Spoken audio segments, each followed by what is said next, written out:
Hello friends, good morning and I welcome you all in my channel HS की तैयारी। और friends, जो आज मैं लेके आया हूँ आपके सामने 23 जून 2021 के जो करंट अफेयर्स हैं, जो दिव्य हिमाचल, द हिंदू और इंडियन एक्सप्रेस में जो आपकी करंट अफेयर्स में कहीं पे भी आपके एग्जाम्स में काम आ सकते हैं, आज उनके बारे में मैं आपके सामने लेके आया हूँ डिटेल में। तो फ्रेंड्स, सबसे पहले आज जो दिव्य हिमाचल से शुरू करते हैं और इसमें जो न्यूज़ आई है फ्रेंड्स, को आप गारंटी मेरे से लिख के चलो, आप किसी भी एग्ज़ाम में ये क्वेश्चन आना ही आना है। ठीक है, पब्लिक सर्विस गारंटी एक्ट है फ्रेंड्स। ये जो गुड गवर्नेंस होती है कि किस तरह जो प्रशासन को जो एक अच्छा सुचारू बनाया जाए, उसके लिए जो है आपको इलेक्ट्रॉनिक डिलीवरी, जिसको ई गवर्नेंस बोलते हैं, ई गवर्नेंस से जो है आपको जो सर्विसेज दी जाती है, क्योंकि आपको जो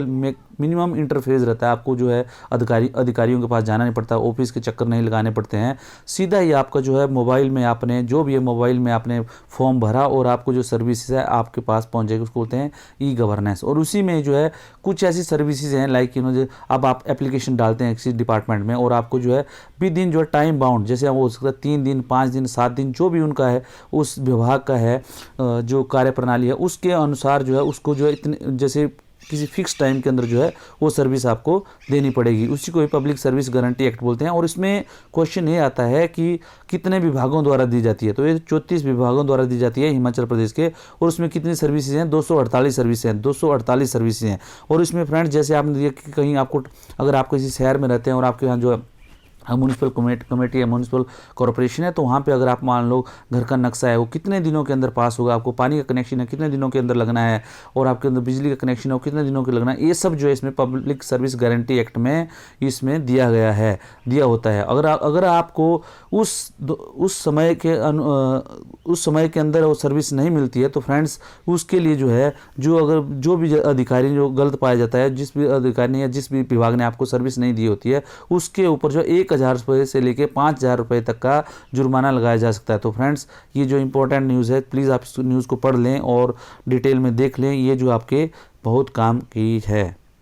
और उसके बाद फ्रेंड्स, एक और जो न्यूज़ आया हुआ जो है, बल के लूनापानी में बनेगा प्रदेश सहकारी बैंक का ट्रेनिंग सेंटर। ठीक है, जो स्टेट कोऑपरेटिव बैंक है उसका जो ट्रेनिंग सेंटर है वो कहाँ प्रस्तावित है? बल के लूनापानी में, ये जो है मंडी जिला में है। तो फ्रेंड्स, इसके भी आपके क्वेश्चन आ सकता है। उसके बाद फ्रेंड्स, ये टोक्यो में हिमाचली खेल का हुनर का इतिहास। इसमें फ्रेंड्स, इसमें जो हिमाचल के जो खिलाड़ी हैं, अभी जो 2020 के जो जापान में ओलंपिक होने हैं, जो अभी स्थगित हो गए थे कोविड के कारण, और अभी जो 23 जुलाई से लेके जो है 8 अगस्त तक जो है इनका निर्धारित है। और इसमें जो बताया गया कि हिमाचल के जो बॉक्सर हैं आशीष चौधरी जी, उनका जो है हिमाचल का प्रतिनिधित्व, भारत का प्रतिनिधित्व करेंगे। और उसके बाद में इन्होंने पूरा डिटेल में इस आर्टिकल में दिया गया है कि कैसे जो है कौन कौन से जो कितने ओलंपिक्स में जो है भाग लिया गया है, हिमाचल के कौन कौन से प्लेयर्स हैं। उसमें सबसे पहला जो प्लेयर था हिमाचल का जिसने ओलंपिक में भाग लिया था, वो था कैप्टन अनंत राम। ठीक है, तो ये फ्रेंड्स आपसे क्वेश्चन आ सकता है कि पहला भारत की ओलंपिक में हिस्सा लेने वाले पहले हिमाचल के खिलाड़ी कौन थे? तो वो हैं कैप्टन अनंत राम। ठीक है फ्रेंड्स, और इसमें दिया गया है कि 1964 को टोक्यो ओलंपिक में हिमाचली खेल हुनर का गवाह बना था, जब बिलासपुर के कैप्टन अनंत राम और झंडूता के रहने विशिष्ट सेवा मेडल भी उनको मिला था, ने भारतीय सेना की तरफ से जिम्नास्टिक में भारत का प्रतिनिधित्व किया था। और वो किस में गए थे? जिम्नास्टिक में। ठीक है फ्रेंड्स, और इससे रिलेटेड जो है न्यूज़ जो है इसमें दी गई है, पूरी इसमें न्यूज़ दी गई है। प्लीज़ आप इसको वीडियो को पॉज करके इसका प्लीज़ नोट्स बना दें, जो आपके किसी भी काम आएगा। और फ्रेंड्स, एक और जो न्यूज़ आई हुई है वो आई हुई है कल, जो है स्टेट लेवल बैंकर्स कमेटी होती है। ठीक है, जो बैंक्स के बारे में देखती है, कितना बैंक्स जो भी गवर्नमेंट्स की जो स्कीम्स होती हैं, ठीक है, गवर्नमेंट्स की स्कीम होती है और बैंक किस तरह उसको इम्प्लीमेंट करते हैं, उससे जो जितने जो गवर्नमेंट्स के अधिकारी होते हैं, सरकार के अधिकारी होते हैं, बैंक के अधिकारी होते हैं, और जो है जो वहाँ पे कि कितना जो बैंकों का जो स्कीम्स थी वो टारगेट हुई कि नहीं हुई, कितना उन्होंने लोन दिया, कितना उनको जो लोन देना चाहिए, कितनी जो उनको डिपॉजिट आया, ये सब जो बातें इसमें दी गई है। तो प्लीज़ इस आर्टिकल में दिया गया उसमें स्कीम्स के बारे में बताया गया कि हिमाचल में मुख्यमंत्री स्वावलंबन योजना के तहत बैंकों ने वित्त वर्ष 2020-21 के दौरान 2000 के लक्ष्य के मुकाबले 2063 मामलों को मंजूरी दी है। तो आपसे क्वेश्चन पूछा जा सकता है फ्रेंड्स कि जो मुख्यमंत्री स्वावलंबन योजना के तहत वित्त वर्ष 2020-21 में कितने मामलों को मंजूरी दी गई? तो है 2063। ठीक है, 2063, और इसका टारगेट कितना था? 2000। ठीक है, और केसीसी योजना जो किसान क्रेडिट कार्ड बोलते हैं, उसके तहत जो है 4,69,765 किसानों ने 7426 करोड़ रुपए का वित्तीय सहायता प्राप्त की। और मुद्रा योजना के तहत उन 1,95,850 लाभार्थियों को 2,295 करोड़ रुपए की वित्तीय सहायता दी गई। ठीक है, और इसमें दिया गया है कि जो किस्त कितने का, बैंकों के पास कुल 1,41,379 करोड़ रुपए की जमा राशि हिमाचल में हुई। ठीक है, बैंकों, सभी बैंकों के पास, और उसमें जो है 57,243 करोड़ रुपए की राशि जो है ऋण है। ठीक है, तो इसमें जो बोलते हैं क्रेडिट और जो आपका जो जमा और जो लोन की जो राशि है, वो जो है अनुपात है, जमा और लोन का जो अनुपात है 42.49% है, जो कि थोड़ा कम है। इसके लिए जो उन्होंने ये इंस्ट्रक्शन दी है कि आगे जो इसको अतिरिक्त मुख्य सचिव वित्त प्रबोध सक्सेना ने 2020-21 के दौरान 42.49% जमा ऋण अनुपात पर असंतोष दिखाया। बैंकों द्वारा यह बताया गया कि इस कोरोना प्रभावित वर्ष के दौरान सभी वाणिज्यिक गतिविधियां ठप हो गई थी, जिसके परिणामस्वरूप पूरे देश में कम क्रेडिट उठा हुआ। फ्रेंड्स, आपको पता है कि जितना ज़्यादा क्रेडिट उठा होगा बैंक से, उससे क्या होता है कि जो है इकोनॉमी में थोड़ी बूस्ट होता है, क्योंकि वहाँ पे जो उद्योग धंधे चलते हैं तो रोजगार मिलता है, तो नेचुरली जो इकोनॉमी बढ़ती है, और उस तरह जो प्रोडक्शन होता है, प्रोडक्शन से जो है फिर आपका निर्यात बढ़ता है। तो ये सब चीज़ें इसमें दी गई है डिटेल्स में। ठीक है फ्रेंड्स, और उसके बाद जो फ्रेंड्स अभी जो थिएटर कमांड वाला जो मैंने आपको बताया था कि एक इंटीग्रेटेड कमांड्स बनानी है, इसमें क्या है, एयरफोर्स, नेवी और जो army apart from the military, paramilitary force, इन सब को इकट्ठे करके किसी भी एरिया में, लाइक अगर वेस्टर्न सेक्टर में, तो वेस्टर्न में एक कमांड बनानी है, western theatre command, so that कल को अगर हमारे ऊपर अटैक होता है या कुछ कोई दूसरी कंट्री हमारे तरफ अटैक करने की हिम्मत करती है, तो हम जो है कंट्री के जो सेना के जो भी रिसोर्सेज हैं, जैसे एयर के हैं, जो मान लो जैसे हेलीकॉप्टर्स हैं, ठीक है, शिप्स हैं, ठीक है, और आर्मी का यूज़ करना है, जो टैंक्स है, जो इन तीनों को इकट्ठे यूज़ करना है फ्रेंड्स। तो कैसे उसको, और कमांडोज हैं, ठीक है, जो हमारे रिसोर्सेज हैं उनको कैसे इकट्ठे करके जो है एक जो है जोरदार अटैक करना है और उसको मुकाबला करना है, कि ये जो है इसके लिए थिएटर कमांड का गठन किया जा रहा है। इससे रिलेटेड जो है ये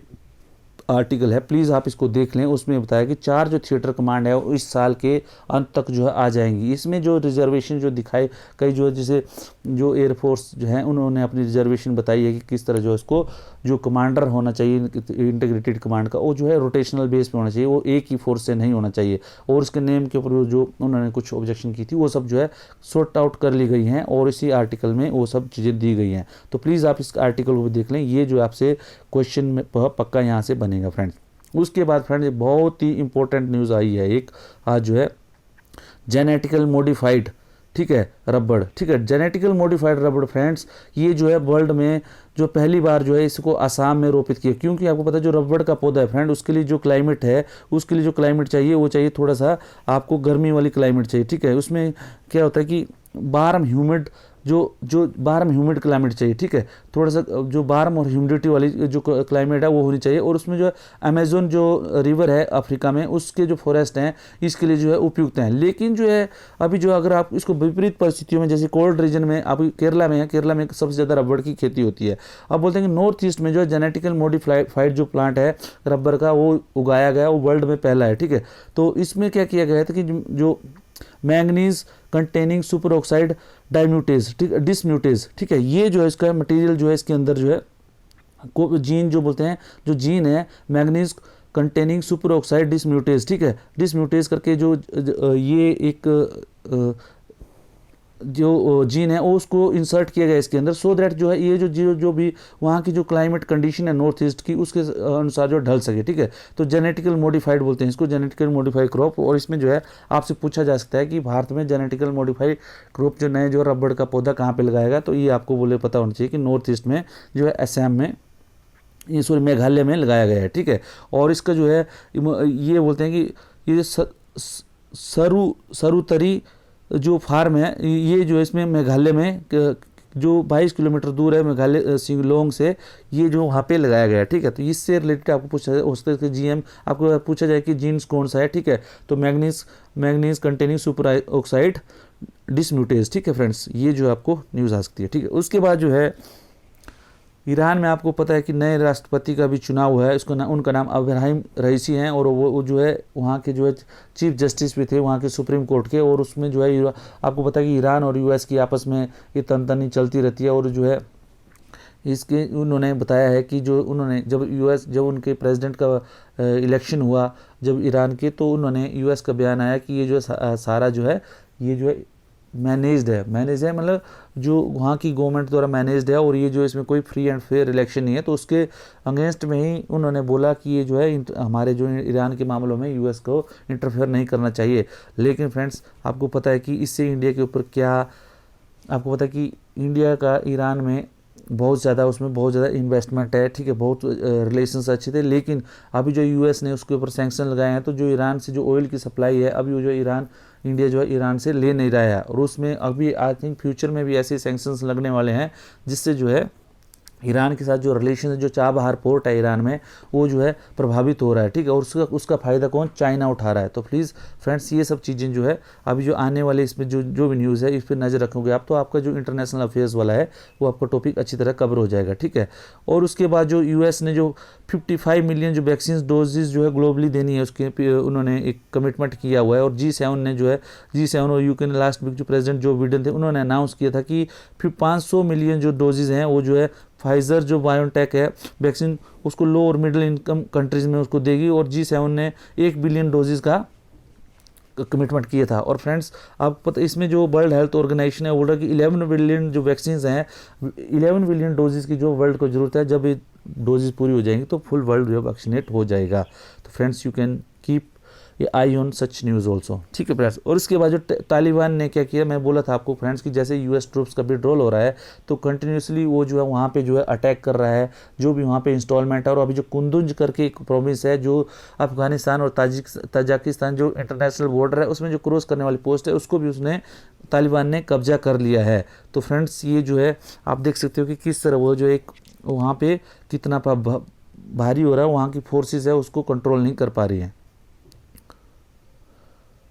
और फ्रेंड्स एक और दिया हुआ जो सॉफ्ट पावर का, मैंने आपको जो है 2 दिन पहले बताया था कि हार्ड पावर और सॉफ्ट पावर क्या होता है, और उसी से रिलेटेड ये आर्टिकल आया हुआ है। Soft power is getting other to do what you want by persuasion, ठीक है, मतलब आप जो है दूसरों को परसुएशन के द्वारा आप जैसे बोलते हैं, अगर आपके बोल के आपके बोलने से कोई दूसरा सुन रहा है तो उसको आपकी सॉफ्ट पावर बोलते हैं, ठीक है। Soft power theory suggest that the ability to pursuit the rest on the power of attraction, ठीक है। वी इन इंडिया में think that we are more attractive than China the number so otherwise. इसमें जो एक कांति वाजपेयी जी की एक article है ये उसमें आया हुआ है, इसने बहुत सी चीज़ें बताई हैं जो आपको जनरल इंफॉर्मेशन के लिए बताया। यूनेस्को की जो वर्ल्ड हेरिटेज साइट है वो इंडिया में टोटल कितनी है, 37 है, ठीक है। उसी तरह जो आप जो है कुछ इसमें डेटा है वो जो आप उसमें देख सकते हैं, ठीक है, कितने मिलियन जो है हमारे इंडिया में जो फॉरेनर आए, ठीक है, कितने विजिटर आए, ठीक है,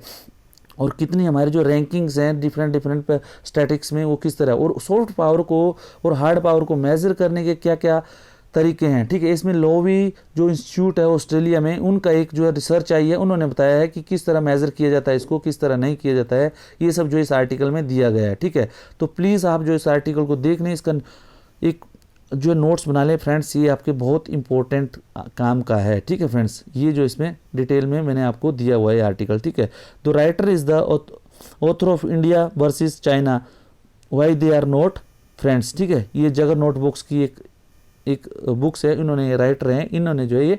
लिखा हुआ है। तो प्लीज़ आप इसके थ्रू जो है इस आर्टिकल के थ्रू देख सकते हैं कि क्या है सॉफ्ट पावर्स क्या होता है, हार्ड पावर्स क्या होता है, इसको किस तरह मेजर किया जाता है, और जो इंडिया और अगर चाइना का कंपैरिजन किया जाए सॉफ्ट पावर है हार्ड पावर में तो किस तरह पैरामीटर्स हैं, कितने वो डिफरेंट है, तो आप जो है इसको पता कर सकते हैं फ्रेंड्स। और इसके रिलेटेड अगर कोई आर्टिकल आता है तो आप जो उसको भी अच्छी तरह से देख सकते हैं फ्रेंड्स। और फ्रेंड्स एक और आया हुआ है जो यूनेस्को का है, यूनेस्को की जो रिपोर्ट है, United Nation Education Scientific and Cultural Organization बोलते हैं, यूनेस्को बोलते हैं, ये जो है यूएन का एक ऑर्गेन है। इसने बोला है कि जो ऑस्ट्रेलिया में ग्रेट बैरियर रीफ है, अब क्या होता है ग्रेट बैरियर रीफ का एक कोरल रीफ होती है फ्रेंड्स। कोरल्स क्या होते हैं जो फ्रेंड्स जो प्रवाल भित्तियाँ बोलते हैं, जो जैसे समुद्र के अंदर आपने देखा होगी छोटे छोटे जो प्रवाल भित्तियाँ हैं, जैसे जो समुद्र के अंदर जीव होते हैं, ठीक है, कोरल्स बोलते हैं उनको, ठीक है, जो छोटे छोटे जीव हैं कुछ कोरल नाम के जीव होते हैं, वो क्या करते हैं अपने सेल्स को जो है उसको जो है रीफ बनाते हैं, ठीक है। जैसे धीरे धीरे जो वो जो कैल्शियम का एक केमिकल है वो निकालते हैं और उससे जो है मुंह से वो निकालते हैं, और धीरे धीरे वहाँ पे जो है एक कुछ इसकी कंडीशंस हैं, लाइक जैसे कुछ डीप लेवल पे, कुछ ज़्यादा डीप पे नहीं बनाते, ठीक है, कुछ जो है समुद्र से कुछ दूरी पे बनाते हैं ये लोग, ठीक है, और एक के बाद जो एक जैसे हम जैसे पत्थर की चिनाई होती है उसी तरह जो है चिनाई करते हैं, और ये जो है इसको जो रीफ बोलते हैं, इसको जो दीवार बोलते हैं, रीफ है एक जो सेल्स की बनी होती है, इसको आप जो है आराम से देख सकते हैं, ठीक है, और ये बहुत अट्रैक्टिव लगती है, ठीक है, अगर आप गूगल में सर्च करो ग्रेट बैरियर रीफ तो आपको दिखेगी, ठीक है। और इसके लिए जो कंडीशंस हैं, लाइक कुछ पर्टिकुलर जो टेम्परेचर जो है पानी का जो टेम्परेचर है वो पर्टिकुलर कुछ लेवल पे रहना चाहिए, ठीक है, पानी जो ज़्यादा मडी भी नहीं होना चाहिए, ज़्यादा साफ भी नहीं होना चाहिए, ठीक है, इस तरह जो इसकी और जो कंडीशंस हैं, there are lot of condition for this to grow, ठीक है। तो ये जो क्लाइमेट चेंज की वजह से जो है इसमें बहुत सारा नुकसान हो रहा है, तो इसमें जो है रिपोर्ट आई है यूनेस्को की, तो ये जो इन्होंने बताया कि ये जो एक पुअर कंडीशन में चली गई है, ठीक है। तो ये जो ग्रेट बैरियर रीफ है, हो सकता है इससे रिलेटेड आपको क्वेश्चन आ सकता है, तो आपको दो चीज़ें जो है पढ़नी है, एक तो कोरल रीफ के बारे में और ग्रेट बैरियर रीफ के बारे में, ठीक है। और ग्रेट बैरियर रीफ कितने टाइप की होती हैं, ये जो आपसे किसी एग्जाम में, HAS के एग्जाम में, IAS के एग्जाम में, CDS में, CPF में, किसी में भी आ सकता है फ्रेंड्स। और उसके बाद फ्रेंड्स मैंने एक और जो न्यूज़ है, जो ग्लोबल मिनिमम कॉर्पोरेट टैक्स जो अभी जो है G7 की मीटिंग्स में हो चुका है फाइनल, और G20 की मीटिंग्स में भी होना, और इसको जो ऑर्गेनाइजेशन है, OECD बोलते हैं इसको, ऑर्गेनाइजेशन फॉर इकोनॉमिक एंड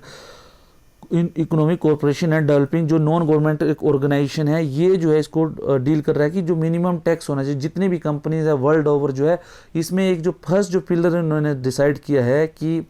जिस भी कंट्री में जो बिजनेस कर रही है, जहाँ से जो टैक्स उठा रही है, ठीक है, to ensure that the international company specially जो जहाँ पे बिजनेस कर रही हैं, बिजनेस प्लेस पे उनको टैक्स किया जाए, ना कि जो है वो किसी दूसरे देश में जहाँ पे वो फॉर्मेशन होती है, ठीक है। इसका एक पिलर है, ठीक है। और दूसरा जो पिलर है उन्होंने दूसरा ये बोला हुआ है कि जो मिनिमम जो है, मिनिमम उस पर जो मिनिमम रेट कितना होना चाहिए उस पर सेट हुआ 15% बोल रहे हैं, ठीक है। और उसमें बोल रहे हैं कि जो जैसे base erosion and profit shifting, friends मैंने आपको पहले ही करंट अफेयर्स वाली सीरीज में बता दिया था कि किस तरह जो बेस इरोजन है, प्रॉफिट शिफ्टिंग किस तरह होता है, और कितना जो है जो इंग्लैंड ब्रिटेन की एक फर्म है उसने निकाला था कि कम से कम जो इंडिया को कम से कम जो 20 या 30 बिलियन है जिसका जो है नुकसान $1 बिलियन US का नुकसान होता है, ठीक है। इंडिया को कितने बिलियंस डॉलर्स का नुकसान हो रहा है इसमें, ये सब डिटेल्स में मैंने आपको करंट अफेयर्स में पहले ही बता दिया गया था। तो प्लीज़ आप इसको देख लें, और आप मेरी करंट अफेयर की सीरीज़ है उसको थोरोली देखें, तो आपको ये जो है इससे आप जो थोरो हो जाएंगे, ठीक है फ्रेंड्स। तो आज के जो न्यूज़पेपर थे इतना ही इसमें डिटेल में था, प्लीज़ गो थ्रू दैट। अगर अच्छा लगा तो प्लीज़ कमेंट करिए, लाइक कीजिए, शेयर कीजिए और सब्सक्राइब कीजिए।